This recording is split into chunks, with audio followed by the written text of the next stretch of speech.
Uri sector, Rampur sector, Kupwara, कुल मिला के पाकिस्तान ने अपनी 70 ऐसी लोकेशंस है जहां से आर्टिलरी शेलिंग और उसके अलावा जो मीडियम मशीन गन के साथ साथ एंटी टैंक गाइडेड मिसाइल का इस्तेमाल कर रहा है। और सबसे बड़ी बात है कि जो सीज फायर था भारत और पाकिस्तान के बीच, उसका पूरी तरीके से उल्लंघन करते हुए इसको एस्केलेट किया है। सिर्फ भारतीय सेना की फॉरवर्ड चौकियों को ही नहीं, बल्कि जो रिहायशी एरियाज हैं, सिविल गांव बने हुए हैं, उन गांवों में भी उसने टारगेट किया है। जिसमें मेंढर में अभी तक जो कंफर्म सोर्सेज हैं उसके मुताबिक 2 से 3 के जो वहां के स्थानीय लोग हैं उनकी जान गई है और कुछ इंजर्ड भी हैं जिनके इवैक्यूएशन के लिए इस समय स्टेट एडमिनिस्ट्रेशन काम कर रहा है। लेकिन 70 ऐसी पोस्टें हैं जहां से पाकिस्तानी आर्मी इस समय फायरिंग कर रही है और भारतीय सेना इसका जवाब दे रही है। लेकिन एक बार फिर से आप समझें कि ये सिविल एरिया को भी टारगेट कर रहा है पाकिस्तान और साथ में भारतीय सेना की जो फॉरवर्ड चौकियां हैं उसको निशाना बना रहा है। लेकिन गंभीरता इस बात की है इंटरनेशनल बॉर्डर, जो कि सियालकोट का एरिया है,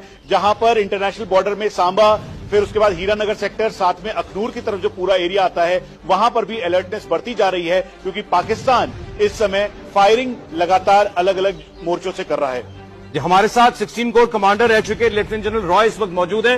सर, पाकिस्तान की तरफ से